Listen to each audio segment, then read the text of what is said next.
কয়েকদিন আগে যোগী আদিত্যনাথের ক্ষেত্রে ঘটেছিল। তার সভা ফেরত যে কর্মী সমর্থকরা এসেছিলেন তাদের বাসে হামলা এবং তাদের ওপরও শারীরিকভাবে হামলা বা নিগ্রহের ঘটনা ঘটে।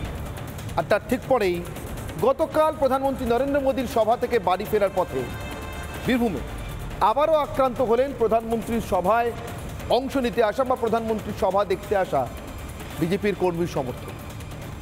তারা নিতান্ত সাধারণ মানুষও হতে পারেন, হয়তো আগ্রহ বসে এসেছিলেন, তবুও বাসে করে এসেছিলেন এবং বাসে ঢিল ছোড়া হয়েছে বলে ধরে নিচ্ছে।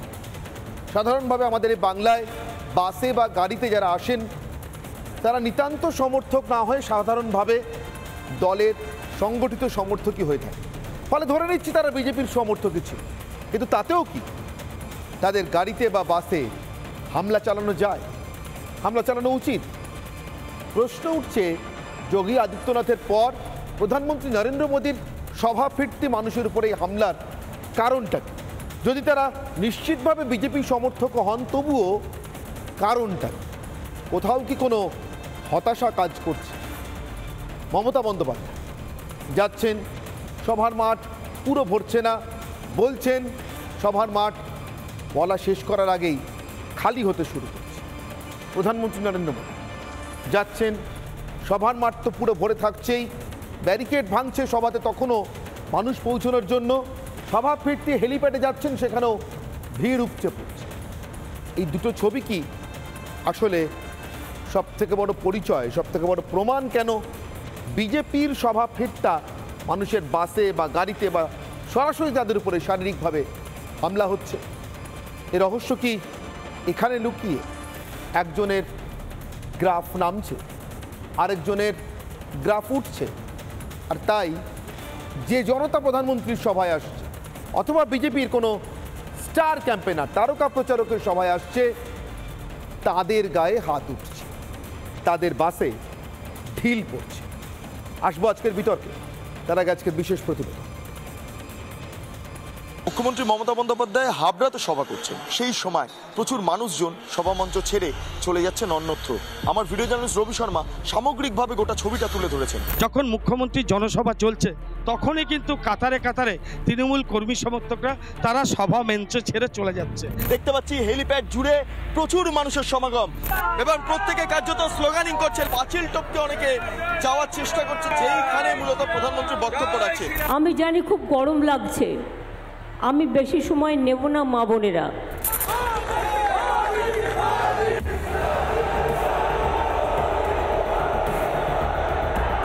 आप जो एक ताप में तप रहे हैं, मैं विकास करके आपके इस प्यार को लौटाऊंगा। দুই সভার দুই ছবি। আমি বেশি সময় নেব না মা বোনেরা। বাংলা নিজের মেয়ের সভা ছেড়েই বেরিয়ে যাচ্ছে। সেই বাংলায় প্রধানমন্ত্রীর ওপর অগাধ ভরসায় টপকাচ্ছে পাঁচিল। গরম, কিন্তু তার মেজাজ বদলায়নি। দুই সভাতেই একই রকম গনগনে আঁচ। তবু বাংলা জুড়ে দুই সভার দুই রকম ছবি এখন নিউ নর্মাল। শুধু মোদি না, যোগীর সভাতেও উপচে পড়া ভিড়। তাই কি প্রবল রাগে সভা ফেরত মানুষগুলো হয়ে যাচ্ছে টার্গেট?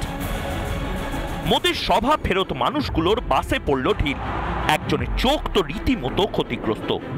যোগীর সভা ফেরত বাসেও একইভাবে চলেছে হামলা। কিন্তু কেন?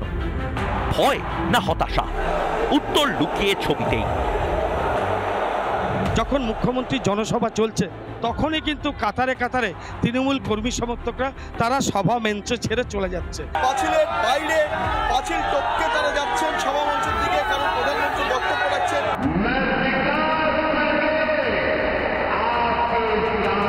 পাবলিক বাংলা। আর ঠিক এখান থেকে আমার প্রশ্ন, আমার আজকের অগ্নিবাণ, যা দিয়ে আজকের বিতর্ক শুরু করব। আমার আজকের অগ্নিবাণ, মমতায় মুখ ফেরাচ্ছে জনতা, তাই মানুষের উপরই হামলা। মমতা বন্দ্যোপাধ্যায়ের দিক থেকে মানুষ মুখ ফেরাচ্ছেন, যে মানুষ নরেন্দ্র মোদীর দিকে মুখ ফিরিয়ে ইতিমধ্যেই তাকিয়ে রয়েছেন, এবং সেই মানুষই তাই টার্গেট, সেই মানুষই টার্গেট যারা বিজেপির সভায় উপচে পড়ে ভিড় জমাচ্ছেন, মোদীর সভায় বা যোগীর সভায়। আমার সঙ্গে উপস্থিত যে অতিথিরা রয়েছেন, আমার একেবারে ডান দিক থেকে ডক্টর নারায়ণ চক্রবর্তী, বিজেপি মুখপাত্র, নারায়ণবাবু বিজ্ঞানী এবং পদ্মশ্রী পুরস্কারপ্রাপ্ত। আমার ঠিক ডান দিকে বিজেপির অপর মুখপাত্র শঙ্কুদেব পান্ডা। আমার ঠিক বাঁ দিকে রয়েছেন শুভজিৎ নস্কর, অধ্যাপক। তারপরে রয়েছেন পরপর দুই আইনজীবী, মণিশঙ্কর চট্টোপাধ্যায় এবং সুকন্যা ভট্টাচার্য, এবং দুজনেই তৃণমূল কংগ্রেসের সঙ্গে। আমি শুরু করি সুকন্যা আপনার কাছ থেকে। এমন উপচে পড়া ভিড় দেখে কি লাগাতার হামলা চলছে সভা ফিরতি মানুষজনের উপরে? যত দোষ এখন তাহলে মানুষের উপর গিয়ে পড়লো?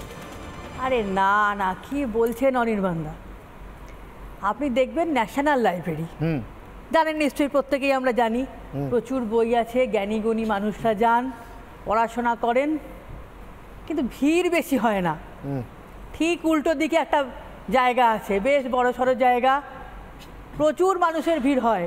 শীত, গ্রীষ্ম, বর্ষা সারা বছর ধরে সেখানে ভিড় চলে। আর সেখানে নতুন কেউ আসলে তো ভিড় একেবারে উপচে পড়ে। ব্যাপারটা অনেকটা সেরকম। কি আপনি এরকম ভাবে সপ্তমীতে না বলে স্পষ্ট করে বলুন। এটাও স্পষ্ট করতে হয়, ন্যাশনাল লাইব্রেরির ঠিক উল্টো দিকে বাংলার জায়গাটা সবাই থাকে। সব মানুষ কি ন্যাশনাল লাইব্রেরি দেখেছেন এখনো পর্যন্ত? সকলের তো সেই সৌভাগ্য হয়নি। কিন্তু তার ঠিক উল্টো দিকের জায়গাটা কিন্তু প্রচুর ভিড় হয়, প্রচুর লোক জানেন, চিড়িয়াখানাটা আর কি। নতুন কেউ আসলে পরেই দেখবেন আরো বেশি ভিড় হয়। আপনি বিজেপির সবার সঙ্গে চিড়িয়াখানা তুলনা করছেন? সঙ্গে সঙ্গে দেখতে যাই, আমরাও দেখতে যাই, নতুন কে এলো, নতুন কে এলো। ন্যাশনাল লাইব্রেরিতে আর কে যাচ্ছে? আমি শঙ্কুদেব পান্ডাকে ডিবেট ইনক্লুড করব, বিতর্ক আসতে বলবো। শঙ্কুদেব বাবু, সুকন্যা আরেকটুখানি বলতে দিন, সময় দিন। আগে একটু না, সময় আবার দেব, একটু ছোট আরেকটু। আজ না, এটা আগে একটা উত্তর শুনি। বিজেপির উপচে পড়া, বিজেপি সবাই উপচে পড়া ভিড়। শুনুন, আমি আসছি। বিজেপি সবাই উপচে পড়া ভিড়। শঙ্কুদেব, উনি বলছেন ন্যাশনাল লাইব্রেরি আর চিড়িয়াখানার মতো তফাৎ। আপনাদের মুশকিল হচ্ছে যে সত্যটা যেখানে লুকিয়ে থাকে সেখানটা আপনারা দেখেন না। আপনারা সবসময় ওদের মন খারাপ বলে ওনারা সবসময় মরা মরা বলছে বলে আপনারা মরা দেখছেন। আসলে তো উনি রাম উচ্চারণ করবার চেষ্টা করছেন, মরা মরা মরা মরা মরা মো। কেন? উনি আজকে স্বীকার করে নিলেন ওনার বক্তব্যের মাধ্যমে যে হ্যাঁ ভাই, আমাদের লোক হচ্ছে না, আমরা কি করব, একটু ন্যাশনাল লাইব্রেরির আছিলায় যদি নিজেদের বাঁচিয়ে রাখতে পারি। লোক যে হচ্ছে না এটা তো উনি স্বীকার করেছেন। এত কিছু করেও লোক রাখতে পারছেন না। ওনারা গর্জন তর্জনের নাম দিচ্ছেন ওদের ব্র্যান্ডিংয়ে, জঙ্গল রাজ তৈরি করতে চাইছেন, কিন্তু গর্জন অ্যাকচুয়ালি কোথায় হচ্ছে সেটা ওনারা বুঝতে পারছেন। আচ্ছা, তাই এসব রাগ। আচ্ছা, আমি সুকন্যাকে কন্টিনিউ করতে দিই। সুকন্যা, তাহলে এইটাও তো মেনে নিলেন যে লোক হচ্ছে? বদনাম না করো দাদা, রাম পে নাম পর বদনাম না করো। তোমাদের বিজেপির তো এখন একটাই কথা, হয় রাম, নয় আতঙ্কবাদী, নয় মুসলমান, এছাড়া তো কোনো কথা নেই। আমরা 2011 সালে 2011 সালে একটা বিশাল ভিড় দেখেছি। 2011 সালে আমি ঠাকুরিয়ায় থাকতাম। আমি একটু বলি দাদা, একটু পারমিশন দাও। 2011 সালে আমি ঠাকুরিয়ায় থাকতাম। সে বিশাল মিছিল দেখলাম, লালে লাল মিছিল, যাচ্ছে তো যাচ্ছে, যাচ্ছে তো যাচ্ছে। রেজাল্টটা আমরা সবাই জানি। আর একটু পিছিয়ে যাই 1977-এ, যদিও তখন আমাদের সেটা দেখার সৌভাগ্য হয়নি। আমরা শুনেছি বা পরবর্তীকালে পড়েছি ইন্দিরা গান্ধীর সভাতে বিশাল ভিড়, জনসংখ্যার লোকে চোখে দেখতে পাচ্ছে না। রেজাল্টটাও আমরা সবাই জানি। ঠিক সেরকমই, আরে প্রধানমন্ত্রী আসছে, তাকে সবাই দেখতে যাচ্ছে। ইন্দিরা তো নিজে ক্ষমতায় ছিলেন তখন, এবার তো ক্ষমতায় আছেন আপনারা। কারা? মানে তৃণমূল কংগ্রেস এখানে ক্ষমতায় আছে। ভিড়টা নিয়ে কথা বলছি। আর এই গরমে মমতাদিকে দেখুন, আমরা সবাই আমাদের আমাদের একদম নিজের মতো, নিজের দিদি, নিজের বাড়ির লোক, নিজের পরিবারের মেয়ে, তাকে দেখতে আমরা যতটা না যাব, একটা বিদেশি একজন বাইরে থেকে আসছে, বিদেশি বলছি না, সরি, একজন বাইরে থেকে আসছে, হ্যাঁ, অনাত্মীয় লোক বাইরে থেকে আসেন, তাকে আমরা রোজ দেখতে পারি না। কেউ দূর দেশ থেকে হেলিকপ্টারে চড়ে আসছেন, অনেকগুলো কথা এসেছে, প্রচন্ড ভিড় দেখবেন গ্রামে, দেখবেন গ্রামে, দূর থেকে আসছেন, দেখবেন গ্রামে একটা যখন কোনো ফুটবল খেলা হয়, দোকানপাট বন্ধ করে দিয়ে সব লোকে লোকারণ্য হয়ে যায়। কেন? গ্রামে ওই একটাই ফুটবল খেলা হচ্ছে, আর তারা হয়তো সেই এন্টারটেনমেন্টটা পাবে না, তাই ভিড়টা হচ্ছে। এখানে সেই এন্টারটেনমেন্ট হচ্ছে। দেখুন, আমার মনে হয় না যে ওনার বক্তব্যে কোনো সিরিয়াস অ্যাপ্রোচ আছে যেগুলোকে টার্গেট করা বা কমিউনিকেট করা উচিত। কিন্তু এই বিষয়ে আপনি যে জায়গায় স্পেসিফিক্যালি বলেছেন সেই নিয়ে আমি 2-3টে কথা বলতে চাই। দেখুন, 2008, 9, 10 আমরা দেখেছিলাম মমতা বন্দ্যোপাধ্যায় রাস্তায় যেতেন আর বাড়ির মহিলা থেকে মানুষ হু হু করে নেমে চলে আসতেন। তার কারণ ছিল মমতা বন্দ্যোপাধ্যায় তখন ক্ষমতায় ছিলেন না, কিন্তু তিনি কিছু দিতে পারতেন না মানুষকে, চেষ্টা করতেন, কিন্তু মানুষ তাকে সমর্থন করে দুহাত তুলে আশীর্বাদ করেছিলেন। তিনি বলেছিলেন যে বদলা নয়, তিনি বদল আনবেন, কিন্তু বদল আনতে গিয়ে তিনি নিজের মধ্যে বদল এনেছেন, মানুষ কিছু পায়নি। আজকে অবস্থাটা পরিস্থিতি ঠিক সেই জায়গায় চলে গেছে। আজকে বাংলাতে আমরা কিছু দিতে পারি না, অনির্বাণ বাবু বললে বিশ্বাস করবেন না, আমরা এদের গাড়ি দিতে পারি না, আমরা খাবার দিতে পারি না, চড়া রোদে এদের বসতে হয়, এমনকি পুলিশ এদেরকে কোলে করে বাড়ি থেকে তুলে নিয়ে আসে না, প্রয়োজন বোধে লোক কম পড়লে পুলিশ দায়িত্ব নেয়, সমস্ত ক্লাবকে ইনস্ট্রাকশন দেয়, যদি এদের কোনো নেতা নেত্রীর সভা হয় তাহলে যারা যারা ওই 50,000 টাকা করে ক্লাব পেয়েছে তাদেরকে লোক আনতে হবে বাধ্যতামূলক। আরে দাঁড়ান, শেষ করে সবে শুরু করেছে। 1 নম্বর। 2 নম্বরটা বলি, যেমন আপনি যদি জব কার্ড হোল্ডার হন আপনাকে অ্যাপিয়ার করতেই হবে, না হলে আপনার জব কার্ড বাতিল হয়ে যাবে। সরকারি আপনি যদি প্রকল্প যে আছে তার লিস্ট রেডি করে রেখেছে, তাদেরকে আসতে হবে। এবং সর্বশেষ আমি বহু সভা আপনাকে দেখিয়ে দেবো যেখানে স্কুলের বাচ্চাদের পর্যন্ত ধরে নিয়ে আসা, তাহলে মিড ডে মিল বন্ধ হয়ে যাবে। তাহলে কি এই জন্য আপনাদের সবার ভিড় মাঝখানে হালকা হয়ে যায়, মানে লোকে প্রেজেন্ট দিয়ে চলে যায়? ব্যাপারটা হচ্ছে যে একদম ভেতরে তারপর গাড়িও থাকে, লোকে আগাবে, আমি কিন্তু চিন্তা করি ও কিন্তু ডিস্টার্ব করে যাবে। আমি বলছি দেখুন, ও ব্যাপারটা হচ্ছে যে মানে আর কি দেবেন, না শুনেনি একটা আর লেটেস্ট কি শুনি, এই লাস্ট লাইনটা নিয়ে আমি মনিদার উত্তর নিতে চাই। লেটেস্ট লাস্ট লাইন আছে, শুনুন। আমি খুব উৎসাহ নিয়ে দেখলাম যে কলকাতায় এক জায়গায় সভা হচ্ছে, অনেকক্ষণ ধরে তৃণমূলের এক নেতা এবং নেত্রী দুজনে এসেছেন, নানা কথা বলছেন, কেউ আসছে না। তারপর ওনারা লাস্ট বললেন সেটা হচ্ছে থ্রেট, বললেন দেখুন আপনারা আসুন না হলে সব প্রকল্প বন্ধ করে দেবো। তখন 2-4টি লোক এলো, এটা কোথায়? এখন সেটাও আসছে না, এটা কোথায়? এই কলকাতার উপরে ধরুন আশেপাশে যাদবপুরে গিয়ে একটুখানি রুরালে নামবেন, আপনি দেখতে পাবেন এই ঘটনা। ব্যাপারটা হচ্ছে যে দেখুন, একটা ইনস্টিটিউশনের মধ্যে খুঁটিনাটি বিষয়গুলো তারা জানবে যারা ইনস্টিটিউশনে থাকে, তারা জানবে। মানে ওই যেগুলো বলছে সেগুলো আমার আপনার জানার কথা নয়। কোথায় 2 ব্যাগ চাল রাতে নিয়ে গেছে সেগুলো ছিল তৃণমূলে ছিল, জানবে। তৃণমূলে ছিলে বলে তুমি খুঁটিনাটি ব্যাপারগুলো জানো, ওগুলো আমি জানি না। কিন্তু ও যখন কথাগুলো বললো তখন তুমি যেটা বললে যে সিরিয়াস রিয়েক্ট করার কোনো দরকার নেই, যেমন হয়ে বললো, তাহলে তুমি যে সব কথাগুলো বললে সেগুলো সিরিয়াস রিয়েক্ট করার প্রয়োজন আছে? তোমার কথা এগুলো মানুষ নেবে? এবার আপনাকে শেষ করতে দিন না ভাই, যুক্তিটা বলি, এবার যুক্তিটা বলি। সুকন্যা যে কথাগুলো যুক্তি যখন কারো না থাকে তখন লোককে ইন্টারেপ্ট করে ওটাকে খিচুড়ি পাকিয়ে দিতে চায়, এটা আমি শুনেছি সুব্রতদার কাছে। যখন দেখবি কারো যুক্তি তুই যুক্তি পাচ্ছিস না, চিৎকার করবি, তোর যুক্তি বেশি কিছু বলছে, ফলে চুপ করে থাকো। শোনো, আমি বলছি যে ও যে কথাগুলো বললো, আমি হয়তো সব কথাগুলো আমাকে জিজ্ঞেস করলে আমি বলতাম না, কিন্তু কিছু কথা আমি একসঙ্গে বলতাম। যে যেমন বললো সিপিএম এর যে মিছিল, বা মমতা যখন মৃত্যু ঘণ্টা ডেকেছিল তখন যে সভাটা হয়েছিল ব্রিগেড প্যারেড গ্রাউন্ডে, তখন সে প্রত্যেকটা লোক বলেছিল এইবারে সিপিএম এর শেষ, কিন্তু হয়নি। তার মানে ভোটটা হচ্ছে একটা প্রেফারেন্সিয়াল ভোট, একটা পপুলারিটি ভোট। মানে পপুলার ভোটটা সবসময় যে প্রেফারেন্সিয়ালে যাবে এটা কোনো গ্যারেন্টি নেই। নো ডাউট যে একটা ভারতবর্ষের প্রধানমন্ত্রী আসছে, সেই প্রধানমন্ত্রীর পপুলারিটিটা সারা ভারতবর্ষের অ্যাসপেক্টে মমতার থেকে তো মোদির বেশি হবেই। ফলে শুনে না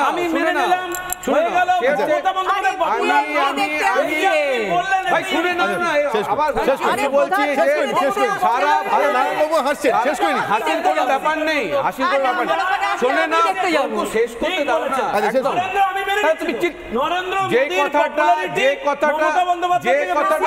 আমি বলছি যে কথাটা, আচ্ছা ঠিক আছে ভাই, তোমার স্ট্র্যাটেজি আমি জানি, তুমি শেষ করতে দাও। তুমি এই জায়গা শেষ করো, তোমার স্ট্র্যাটেজি আমি জানি। আর যদি তোমার ফেভারেই কথা বলছি, তোমার ফেভারেই যদি আমি বলবো না কিছু, সেটা তো তুমি ঠিকই বলেছেন, নরেন্দ্র মোদীর পপুলারিটি বেশি। এইবার তোমাকে ভাবতে হবে যে আমি সারা ভারতবর্ষের রেসপেক্টে বলেছি, আমি পশ্চিমবঙ্গের রেসপেক্টে বলিনি। কারণ আপনাকে দেখতে হবে যে আপনি যদি আজকে ভারতের স্থানটাকে 3 নম্বর পৃথিবীতে তুলে আনেন, তাহলে ভারতের স্থানটা বলতে শুধুমাত্র গুজরাট, ইউপি, দিল্লি নিয়ে নয়, প্রত্যেকটা রাজ্যের যদি কোনো উন্নতি হয় সমষ্টিগতভাবে ভারতের উন্নতি। তার মানে আপনার উন্নতি যদি পৃথিবীর মানচিত্রে ভারতের উন্নতি আসে, সেটাও মধ্যে পশ্চিমবঙ্গের কন্ট্রিবিউশন আছে। দাঁড়া, শুধুমাত্র পশ্চিমবঙ্গের কন্ট্রিবিউশন আছে। তাহলে তুমি যখন পশ্চিমবঙ্গে এসে পশ্চিমবঙ্গে কথা বলবে, সাম্প্রদায়িকতার কথা বলবে, তাকে যদি তুমি উস্কে দাও, তার মানে ভারতবর্ষের একটা অভিভাবক, সেই অভিভাবক হিসাবে তুমি সাম্প্রদায়িকতা উস্কে দিচ্ছ। ফলে প্রেফারেন্সিয়াল লাস্ট কথাটাই বলছি, পপুলারিটি ভোটটা সব সময় লোক এরকম দেখতেই আসে, কিন্তু ভোটে ট্রান্সফার হয় না, কারণ প্রেফারেন্সিয়াল ভোটটা লোকে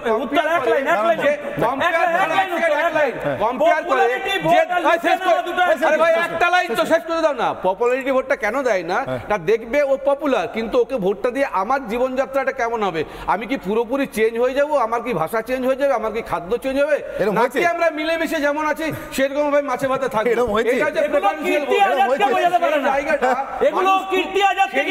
মানুষ খুব পছন্দ করে। আমি জানতে চাই 2 বস্তা চাল কোথায় গেল? আপনারা কি বাঙালি পার্টি, বাংলার পার্টি, আর ইউপি থেকে কোথা থেকে লোক নিয়ে ইউসুফ পাঠান কোথা থেকে নিয়ে? আপনাকে যদি ক্যান্ডিডেট করতো আমি কিছু মনে করতাম না, আমি একটা কথা বলতাম না। যদি মনিরা তৃণমূল কংগ্রেস আপনার মতো বাঙালিকে ক্যান্ডিডেট করতো, একটা কথা বলতাম না।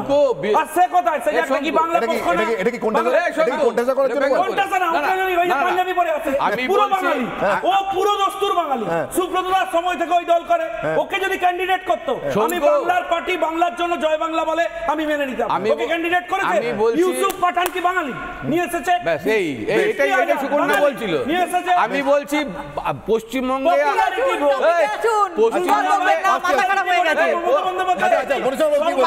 আমি বলছি আজকের ডেটে খবর নিলাম পশ্চিমবঙ্গে আর বিরিয়ানির চাল পাওয়া যাচ্ছে না, প্রত্যেকটা বিরিয়ানি দিয়ে মানে বিজেপির যারা লোক আসছে পুরো বিরিয়ানি পুরো ভর্তি করে দিয়েছে, এত লোক বিরিয়ানি দিয়ে।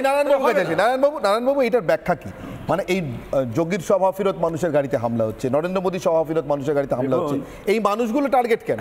আমি কেন মনে করব, আমি কাউকে কখনো বাধা দিই না, কেউ বাধা দেবেন না, যদি দেন তাহলে সেটা তার দুর্বলতা। বিজ্ঞানীকে বাধা দিলে সেটা প্রচন্ড অবৈজ্ঞানিক বিষয়, আমি এটা বলে সবাইকে সাবধান করে এটা বলতে চাইছি যে আসলে মমতা ব্যানার্জির এই ভোটে যে অগ্নি পরীক্ষা, সেটার কারণ হচ্ছে সমস্ত ফিল্ডে দুর্নীতি এবং এখানে সরকারি অ্যাডমিনিস্ট্রেশনে সরকার চলছে না, দলীয় অ্যাডমিনিস্ট্রেশনে সরকার চলছে এবং মমতা ব্যানার্জির কথার যে কোনো গুরুত্ব নেই।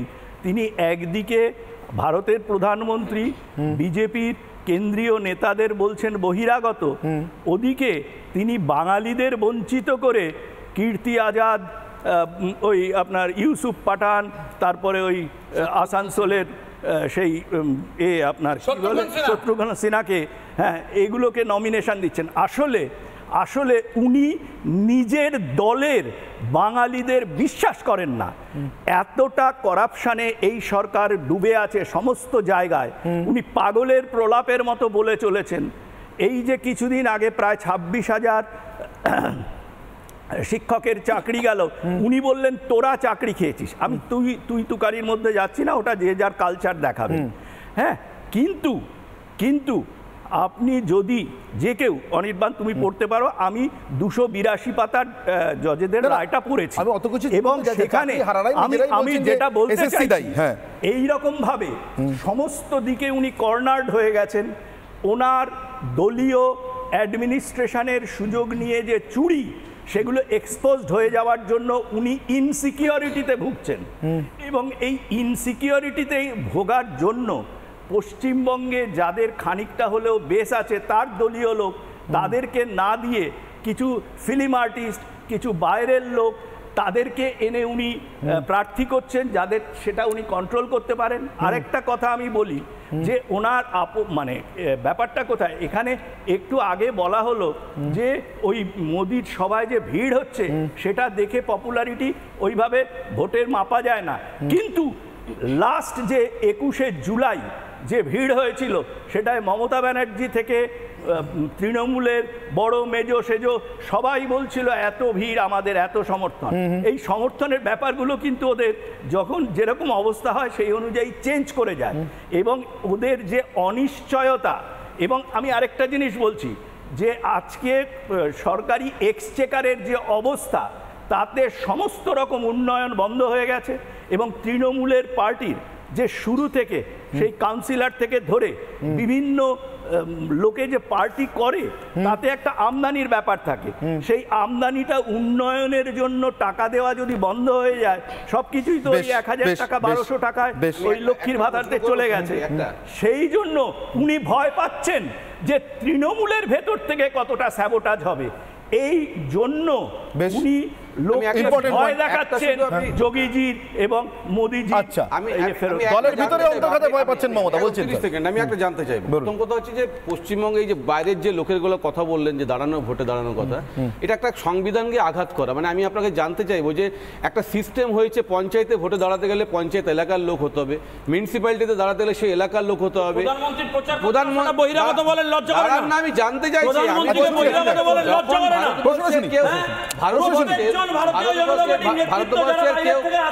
কেন্দ্রীয় স্বরাষ্ট্রমন্ত্রী তাকে বহিরাগত বলে বলেন, তখন সংবিধান মনে হয় না? আচ্ছা শুনেনি রেস্ট্রিক্টেড এরিয়া নাকি? এটা কি পাক অধিকৃত কাশ্মীর পশ্চিম বাংলা? আমার কোশ্চেনটা যদি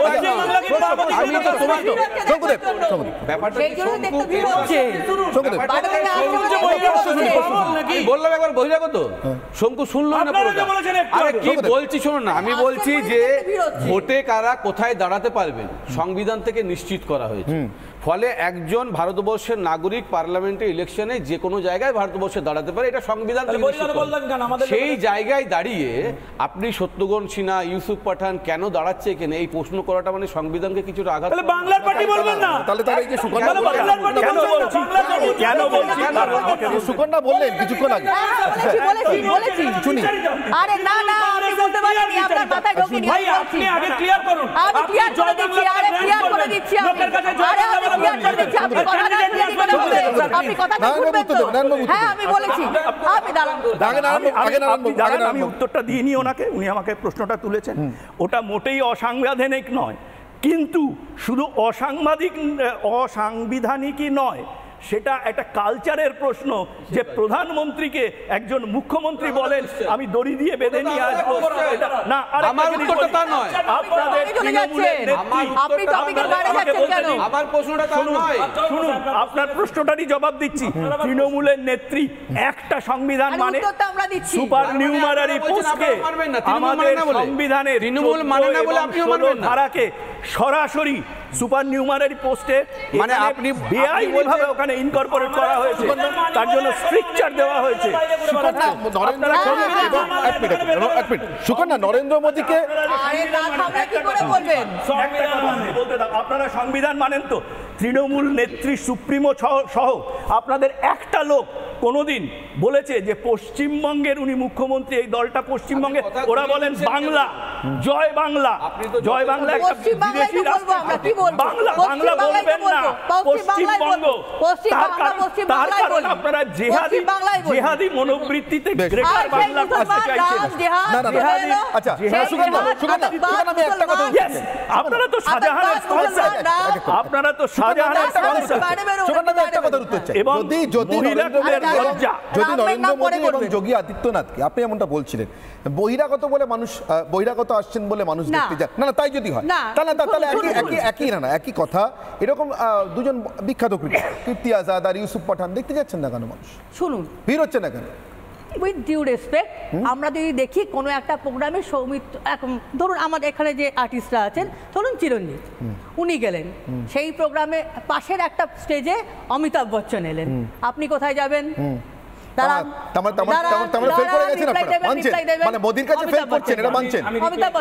আমি হলে তো অমিতাভ বচ্চনকে দেখতে যাবো।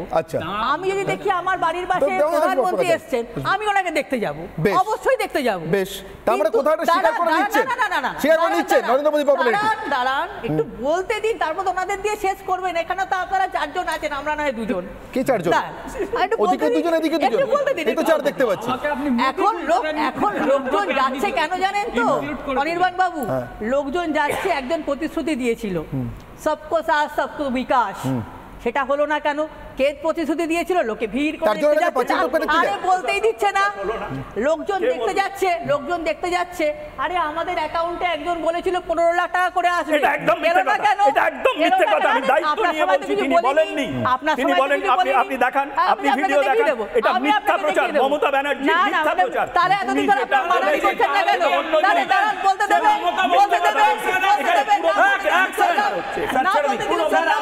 আপনার সময় আমরা ডিস্টার্ব করিনি, চেঁচাচ্ছেন কেন? মিথ্যাচার করবেন না। মানুষ উনি ভিড় করে বলেছেন দেখতে যাচ্ছে। একটা ভিডিও দেখান।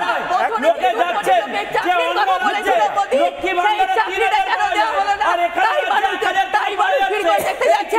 মানুষ সেই মিথ্যাবাদীকে দেখতে যাচ্ছে, মানুষ সেই আতঙ্কবাদীকে দেখতে যাচ্ছে, মানুষ সেই মিথ্যাবাদীকে দেখতে যাচ্ছে যে কোন প্রধানমন্ত্রী, কোন প্রধানমন্ত্রী এখানে আমাদের মিথ্যাবাদী দিয়েছে। মানুষ সেই মিথ্যাবাদী প্রধানমন্ত্রী দেখতে যাচ্ছে। ছবি দেখাবো, আমি দর্শকদের জন্য মানুষ সেই জন্য ছবি দেখাই। এক মিনিট, এক মিনিট। আচ্ছা, এই ছবিটার পরে আসল ছবিটা স্পষ্ট হয় কিনা। গতকাল নরেন্দ্র মোদীর সভা, সেখানে মোদী বলতে চাইছেন জনতা গর্জন করছে। একটা প্রশ্ন করলে 5টা উত্তর আসছে। আজ মমতা বন্দ্যোপাধ্যায়ের সভা, মমতা বারবার প্রশ্ন করছেন, সমবেত জনতা চুপ। এক মিনিট, শোনো, সমবেত জনতা চুপ। এই দুটো ছবি দেখুন তো, কোনো বানানো নেই, বহুদিন আগের ছবি দেখাচ্ছি এমনটা নয়, জাস্ট গতকাল প্রধানমন্ত্রীর ছবি, আজকে মুখ্যমন্ত্রীর ছবি, মুখ্যমন্ত্রী সভার ছবি। দেখুন তো এই দুটো ছবি কিছু বলছে কিনা। বাড়ি বাড়ি গ্যাস গেছে না গ্যাস বেলুন গেছে? বিনা পয়সায় গ্যাস পেয়েছেন কজন? বিনা পয়সায় গ্যাস পেয়েছেন কজন? আরে মা বোনেরা তো কথাই বলছে না। নমস্কার, বীরভূম ভালো আছেন তো? কেম আছেন বর্ধমানবাসী? কেম আছেন দুর্গাপুরবাসী? যেখানটাতে ওই ন্যাশনাল লাইব্রেরির কথা বলছিলেন সুকন্যা, যেখানে উল্টো দিকে চিড়িয়াখানার কথা বলছিলেন, সবই আছে। আর ওখান থেকে একটু এগিয়ে গেলে, আর একটু এগিয়ে গেলে গঙ্গাও আছে। গঙ্গায় মাঝে মাঝে জোয়ার আসে সুকন্যা। সেই জোয়ার আগে থেকে টাইম না জানা থাকলে লোকে গিয়ে হকচকিয়ে যায়। আমার মনে হয় এই দুটো ছবি বোধহয় কিছুটা হকচকিয়ে দিয়েছে আপনাকে আর মণিবাবুকে। আমি আরেকবার দেখেন, দেখুন, রাজ্যের মুখ্যমন্ত্রী প্রশ্ন করছেন, মানুষ তো মুখ রাখতে উত্তর দেয়। কি হতাশ ভাবে মমতা বন্দ্যোপাধ্যায় বলছেন, দেখুন উত্তরই দিচ্ছেন না। আমি বলবো, আমি আমার পিসিআর সহকর্মীদের বলবো, আরেকবার প্লিজ এই ভিডিওটা, আরেকবার প্লিজ, আরেকবার প্লিজ। বাড়ি বাড়ি গ্যাস গেছে না গ্যাস বেলুন গেছে? বিনা পয়সায় গ্যাস পেয়েছেন কজন? বিনা পয়সায় গ্যাস পেয়েছেন কজন? আরে মা বোনেরা তো কথাই বলছে না। নমস্কার, বীরভূম ভালো আছেন তো? কেম আছেন বর্ধমানবাসী? কেম আছেন দুর্গাপুরবাসী? একজন গ্যাস পেয়েছেন কিনা জিজ্ঞাসা করছেন। যদি সত্যি একেবারে না, যার বিয়ে তার হুঁশ নেই, পাড়াপড়শি ঘুম নেই, আমার অনেক রকম মনে হলো মমতা বন্দ্যোপাধ্যায়কে। তিনি মানুষের গ্যাস পাচ্ছেন কিনা, ক পয়সায় পাচ্ছেন, এত চিন্তিত। যে মানুষের জন্য চিন্তা করছেন তারা কোনো উত্তরই দিচ্ছেন না, বলছেন, হতাশা প্রকাশ করে ফেলছেন। নরেন্দ্র মোদী শুধু জিজ্ঞাসা করছেন কেমন আছে। আমি তো আসল জনগর্জনটা মনে হচ্ছে ওখানে শুনতে পেলাম। আমি শুভজিৎ বাবুর কাছে যাবো, শুভজিৎ বাবু বলছি। দেখুন, আমি আমার বক্তব্য হচ্ছে, দেখুন, পশ্চিমবঙ্গে একটা সাংঘাতিক প্রবলেম্যাটিক মডেল। যে সরকার আসে সেই সরকার যেতেই চায় না, এবং এই পশ্চিমবঙ্গকে আমরা একাডেমিক সার্কেলে বিভিন্ন জায়গায় ন্যাশনালি ইন্টারন্যাশনালি বলা হয় যে এটা খুব progressive model. What Bengal things today, rest of the world things tomorrow. তো আমি অন্যান্য, আপনি চলে যান কেরালাতে, আপনি চলে যান রাজস্থানে, আপনি চলে যান ছত্তিশগড়ে, সেখানে প্রত্যেক 5 বছর অন্তর অন্তর চেঞ্জ হয় সরকার। এবং এখানে দেখুন, দীর্ঘ 34 বছর শাসন করেছে লেফট, তারপর এই 1 দশকেরও বেশি সময় ধরে এটা এবং চলছে তৃণমূল কংগ্রেসের সরকার। এবং তার ফলে একটা স্পষ্ট রূপ কিন্তু উঠে আসছে যে যিনি শাসক, যারা শাসনভারটা চালাচ্ছেন এবং ডেলিভার করার দায়িত্ব, তারা কোনো না কোনো জায়গায় একটা টায়ার্ডনেস আসে, স্লাগিসনেস আছে এবং সেটা কিন্তু খুব ভালো করে স্পষ্ট। এই যে উত্তর দেয়া না দেওয়ার চেয়ে বড় কথা আমি যেটা বলছি, এই যে জনতা মমতার সঙ্গে ইন্টারঅ্যাক্ট করছে। হ্যাঁ, এবং আপনি দেখুন এটা ইন্টারঅ্যাক্ট না করার সাথে সাথে উনি যে প্রশ্নটা করলেন সেই প্রশ্নটা খুব গুরুত্বপূর্ণ। উনি প্রশ্নটা করলেন বিজেপির বিরুদ্ধে, একটা প্রশ্ন যে বিজেপি যে প্রমিসগুলো করছে সেই প্রমিস কি ডেলিভার হচ্ছে। মানুষ কিন্তু কোনো উত্তর দিল না। এবার প্রশ্ন হলো জনতা কমিউনিকেশনটা কখন বন্ধ করে? কখন? হতাশ হয়ে করে, শুধু আশা না রাখলে করে। আপনার তরফ থেকে কোনো অল্টারনেটিভও নেই, তাহলে আপনি অ্যাজ অ্যান অল্টারনেটিভও বিজেপির তরফ থেকে কি দিচ্ছেন? এবার আমি বলছি একটা সময় কিন্তু পশ্চিমবঙ্গে বিভিন্ন সময় এবং বিগত বিধানসভায় পর্যন্ত একেবারে একটার পর একটা যে এই যে শ্রী মডেলগুলো, এইটাকে নিয়ে কিন্তু বেশ প্যাম্পার করা হতো প্রত্যেকটা মানে সভাতে। কিন্তু আজকের আমি বলছি সেইটার কোনো না কোনো জায়গায় তাৎপর্য হঠাৎ কেন কমে গেল? তাহলে কি কোনো বেটার অল্টারনেটিভ কেউ দিচ্ছে? এবং তার চেয়ে বড় কথা, আপনি আজকে দেখুন এই যে সভায় যাওয়া না যাওয়াকে কেন্দ্র করে এই যে দু দিক দিয়েই যে একটা মানে একটা স্কাফেল তৈরি হলো, আমি বলছি মানুষকে স্বতঃস্ফূর্তভাবে যেতে দিন না, মানুষকে ফিরে আসতে দিন স্বতঃস্ফূর্তভাবে, মানুষকে স্বতঃস্ফূর্তভাবে ভোট কেন্দ্রে যেতে দিন। দেখুন না, ভারতবর্ষ হচ্ছে পার্লামেন্টারি ডেমোক্রেসির দেশ এবং আমি বলছি আপনি সত্যিটা স্বীকার করুন, সে বিজেপি হোক, অল্টারনেট মডেল শুভজিৎ বাবু, এক্স্যাক্টলি শুভজিৎ বাবু, আমি এরপরে আরেকটু এই আলোচনাটার গভীরতার দিকে যাব, কিন্তু অল্টারনেট মডেলের যে শুধু একা তৃণমূল কংগ্রেসের কাছে অভাব তা নয়। মণিশঙ্করবাবু, সুকন্যা, আমি আপনাদের দুজনকেই বলছি, আপনারাও দেখুন, আমার মনে হয় আপনাদেরও দেখে রাখার জন্য খুব জরুরি। এখনও তৃণমূল কংগ্রেসের সবথেকে বেশি নির্বাচনী প্রচারে অংশ নেওয়া স্টার ক্যাম্পেনারের নাম যদি যেমন মমতা বন্দ্যোপাধ্যায়, যাদেরকে সরিয়ে মমতা বন্দ্যোপাধ্যায় এলেন, দুর্ভাগ্যবশত এখনও পর্যন্ত তিনি নিজে নির্বাচনী ময়দানে না থাকলেও তিনি নির্বাচনী ময়দানে সিপিএমের সবথেকে বড় ভরসা। নিউজরুম থেকে সরাসরি সিনিয়র এডিটর ময়ূর রঞ্জন ঘোষ আমার সঙ্গে আছেন। এই ভোটেও সিপিএমের ভরসা সেই বুদ্ধদেব ভট্টাচার্য, এআই দ্বারা নির্মিত বুদ্ধদেব ভট্টাচার্যের ভিডিও বার্তা। আমি ময়ূর রঞ্জন ঘোষের কাছে যাবো, ময়ূর তোমার কাছে আমি যাবো, তার আগে একটু শোনাই ঠিক কি ভিডিও বার্তা দেওয়া হচ্ছে বুদ্ধদেব ভট্টাচার্যের কণ্ঠে আর্টিফিশিয়াল ইন্টেলিজেন্সের মাধ্যমে, শুনে নিন। নমস্কার, কেমন আছেন সবাই? দেশ দুনিয়ার এই কঠিন পরিস্থিতিতে ভালো থাকা আমাদের পক্ষে সত্যিই দুষ্কর।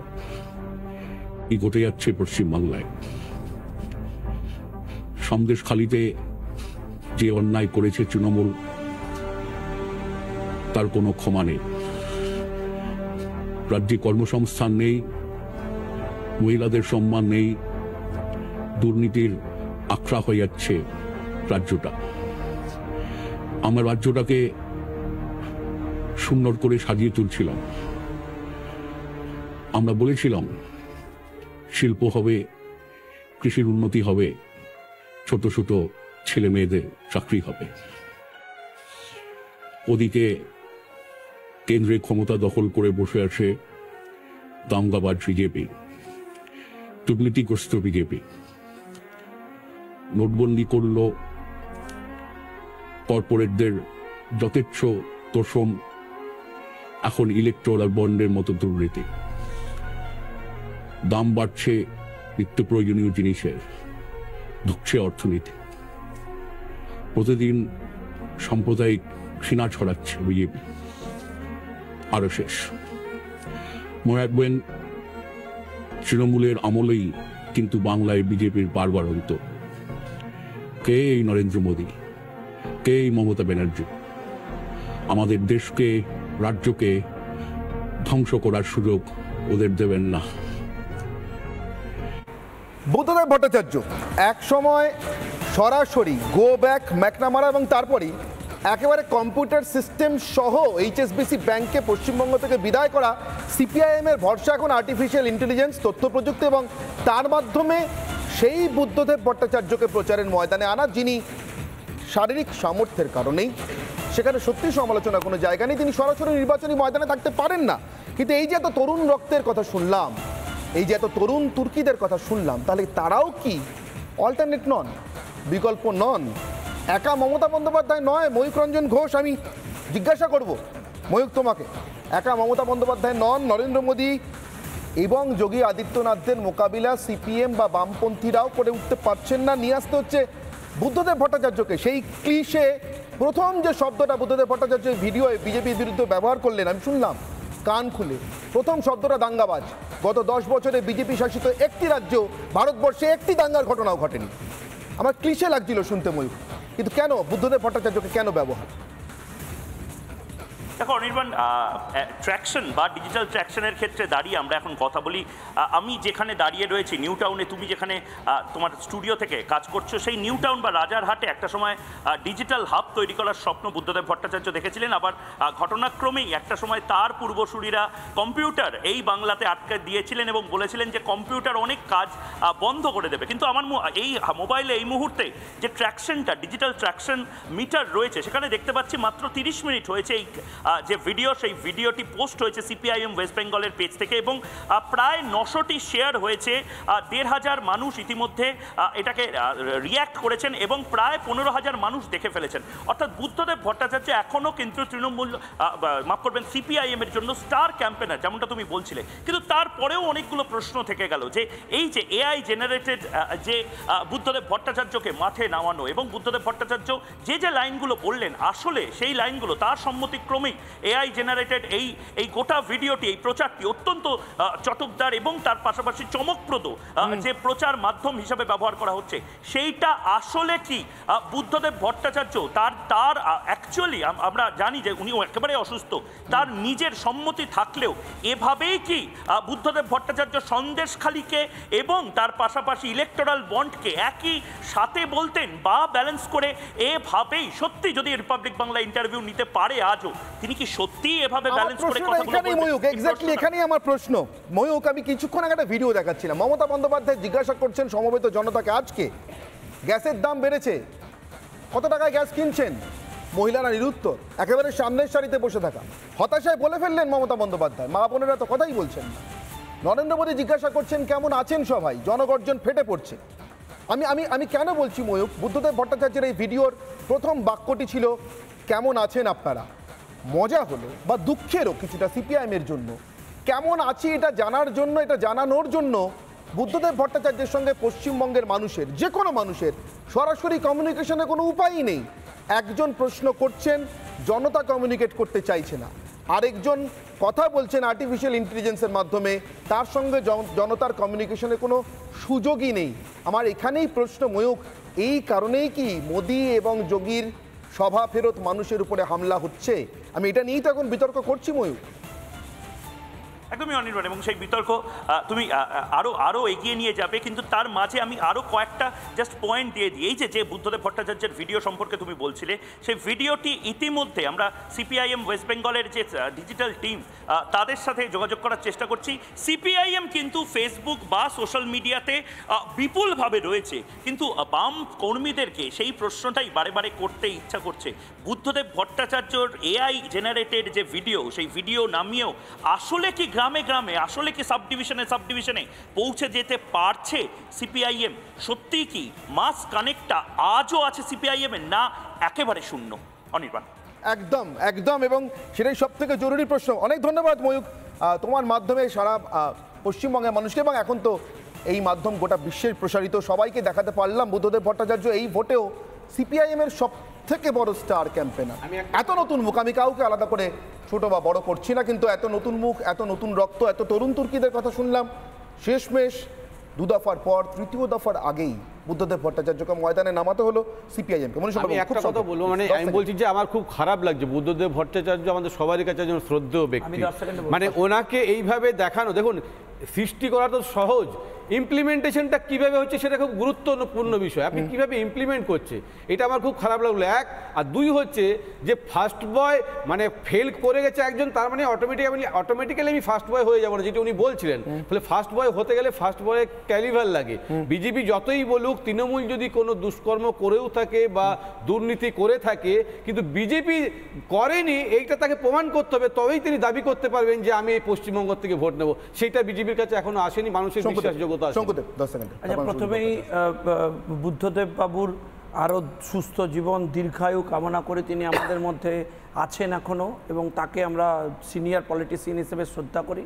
কিন্তু ব্যক্তিগতভাবে আমার মত আমি আবারও রাখছি, এই ধরনের এআই প্রেজেন্টেশনের আমি তীব্র বিরোধিতা করছি। তার মতো নেতৃত্বের কমিউনিকেশান, রাজনৈতিক কমিউনিকেশান আমার বিরোধী হলেও তিনি লিখিত দিলে সেটা অনেক বেশি গ্রহণীয় হতো। এই অ্যাটিটিউডকে আমি কোনো মতেই সিপিএমের এই অ্যাপ্রোচকে আমি সমর্থন করতে পারছি না। Thank you. বেশ, আমি শুভজিৎ বাবুর কাছে আসবো, আমি আপনাদের কাছে আসবো। শুভজিৎ বাবু, আমি বললাম একজন প্রশ্ন করছেন উত্তর আসছে না, জনতা চুপ। আরেকজন প্রশ্ন করলেও কেমন আছেন জিজ্ঞাসা করছেন, হয়তো অতটাই আন্তরিকভাবে জিজ্ঞাসা করছেন, নিশ্চিতভাবে তিনি যে সংগোপনে এখন দিন কাটান তাতেও হয়তো তার ওই বিছানা থেকে শুয়ে মানুষকে জিজ্ঞাসা করতে ইচ্ছা করে, এখনো মানুষের মাঝে নেমে আসতে ইচ্ছা করে, হয়তো জিজ্ঞাসা করতে ইচ্ছা করে কেমন আছেন, কেমন আছে, কেমন আছে, কিন্তু কিন্তু উত্তর দেওয়ার জায়গা নেই তো, চুপ করার মধ্যে উত্তর থাকে। দেখুন, আমার সেই অনেকদিন আগে স্টুডেন্টসদের পড়াতে গিয়ে মায়রন ওয়েনার নামের একজন বিখ্যাত অধ্যাপকের একটা আর্টিকেলের কথা মনে পড়ে। সেখানে উনি বলতেন যে পশ্চিমবঙ্গের ন্যারেটিভ সেট করে আরবান এলিট ক্লাস। এই যে তৃণমূল সিপিএম এর আজকের একজন শয্যাশায়ী নেতাকে তুলে আনতে হলো কমিউনিকেট করার জন্য, গ্রামে গ্রামে যে গ্রাম থেকে সিপিএম এর এত এত ভোট উঠে আসতো, সেই গ্রামে কেন এখনো নেতা তৈরি হয়নি? কেন লোকাল লেভেলে লিডারশিপ কেন সিপিএম তৈরি করতে পারেনি? বা এসসি এসটি সমাজের কেন লিডারশিপ তৈরি হয়নি? যেমন রেখা পাত্র উঠে এসছে আজকে সন্দেশখালী থেকে। আমি বলছি কেন আজকের শয্যাশায়ী একটা মানুষকে এআই, যে এআই বা ইন্টেলিজেন্স বা যে হাইটেক মাধ্যম একসময় জ্যোতি বসু এবং বুদ্ধদেব ভট্টাচার্যরা বিরোধিতা করেছিলেন, আজকে তার উপর সওয়ার হয়ে তাদেরকে কমিউনিকেট করতে হচ্ছে, এটা খুব আনফরচুনেট। এর চেয়ে বেশি আমার কিছু বলার নেই। Please 10 second. একটা জিনিস আমি যেটা বলতে চাইছি, বুদ্ধদেব বাবুর এই ভিডিওটা প্রচার করার মাধ্যমে সিপিআইএম তাদের এই রাজ্যের দৈন্যতাটা প্রকাশ পেয়েছে, এবং এই ডাইকোটমিটা কিন্তু ওনার বক্তব্যে পরিষ্কার। যারা সমস্ত ইন্ডাস্ট্রি নষ্ট করলো, তারপরে বুদ্ধদেব বাবুর নেতৃত্বে যখন ইন্ডাস্ট্রি করার দিকে এগোলো, তখন বুদ্ধদেব বাবুর বিরুদ্ধাচরণ করে তারাই কিন্তু সিপিএম এর এই ফলটা নিয়ে। সুকন্যা 10 সেকেন্ড প্লিজ, যদি কিছু বলার থেকে থাকে। নিশ্চয়ই বলার অনেক কিছুই আছে, মানুষ উত্তর দিচ্ছে না কিন্তু মমতা বন্দ্যোপাধ্যায় জিজ্ঞাসা করছেন উত্তর দিচ্ছে। মানুষ শুনুন, চুপ করে থাকাটাও কিন্তু সমর্থনের কাজ। চুপ করে আমরা সমর্থন করছি, চুপ করে সমর্থন করছি। হ্যাঁ, চুপ করে সমর্থন করছি। আরে তাহলে আপনি বলুন, সময় তো আমাকে দিচ্ছেন 10 সেকেন্ড, তাহলে আপনি বলুন। চুপ করে থাকাটাও, নীরবতাও, মৌনতাও কিন্তু সমর্থনের লক্ষণ। মানুষ আর আপনার মাস্টার মশাই আপনি কিন্তু কিছু দেখেন না। বলুন শেষ করুন, শেষ করুন। সেই জন্য মানুষ ওখানে চুপ করে আছে। গ্যাসের দাম কোনো ভয় নেই, কোনো স্বতঃস্ফূর্তভাবে মানুষ কথা বলছে, স্বতঃস্ফূর্ত। কেন মানুষ দল বদলুও নয়, মানুষ স্বতঃস্ফূর্তভাবে ওখানে কথা বলছে। মানুষ জানতে চায় কেন ব্যাংকের সময় শেষ, একেবারে সময় শেষ। আমি মানুষের কাছে সোশ্যাল মিডিয়া জিজ্ঞাসা করেছিলাম, সাধারণ মানুষের কাছে জিজ্ঞাসা করেছিলাম যে সত্যি কি ভরাডুবির ভোট বুঝেই হামলা চালাচ্ছে তৃণমূল? এই যে মানুষের কথা বলতে না চাওয়া, মানুষের মুখ বুজে থাকা, একটা সভায় এসে মাঝপথে চলে যাওয়া, আরেকজনের জন্য উপচে পড়া ভিড়, পাঁচিল টপকানো। প্রশ্ন ছিল ভরাডুবির ভোট বুঝেই হামলায় তৃণমূল। ফেসবুকে 94% মানুষ বলছেন হ্যাঁ, না বলছেন 6% মানুষ। এক্স হ্যান্ডেলে পরিসংখ্যানে নজর রাখবো, এখানে 81% মানুষ মনে করছেন ভরাডুবির ভোট বুঝেই হামলায় তৃণমূল, 19% অন্য মত। ইউটিউবের পরিসংখ্যানে নজর রাখবো, 2 ঘন্টায় 22,000 মানুষ রায় দিয়েছেন, 93% মনে করছেন হ্যাঁ ভরাডুবির ভোট বুঝেই হামলায় তৃণমূল, না মনে করছেন 7%। এই বিতর্ক চলতে চলতেই বুদ্ধদেব ভট্টাচার্যের রিলিজ করা ভিডিও সিপিআইএমের তরফ থেকে আর্টিফিশিয়াল ইন্টেলিজেন্সের মাধ্যমে তৈরি, অর্থাৎ কৃত্রিম মেধার মাধ্যমে তৈরি, মেধার সাহায্যে তৈরি, নিশ্চিতভাবে আগামী কয়েকদিন এ রাজ্যের রাজনীতিতে আরও একটি নতুন বিতর্কের জন্ম দিল। সত্যি তরুণ রক্ত, তরুণ তুর্কিরা বামেদের নির্বাচনে আদৌ ভরসা হয়ে উঠতে পারছেন কিনা, কিন্তু তৃণমূলের ভরসা আর তাদের আসল ভোট ব্যাংকের উপর আছে কিনা সে প্রশ্ন উঠে গিয়েছে পরের পর হামলার ঘটনায়, সভা ফিরতি নিরীহ মানুষের উপরে হামলার ঘটনায়। সত্যি কি তৃণমূলের গ্রাফ নিম্নমুখী? অনির্বাণের বিতর্ক এখানে, অনির্বাণের অগ্নিবাণের বিতর্ক আজকে এখানেই শেষ করলাম। সঙ্গে থাকুন রিপাবলিক।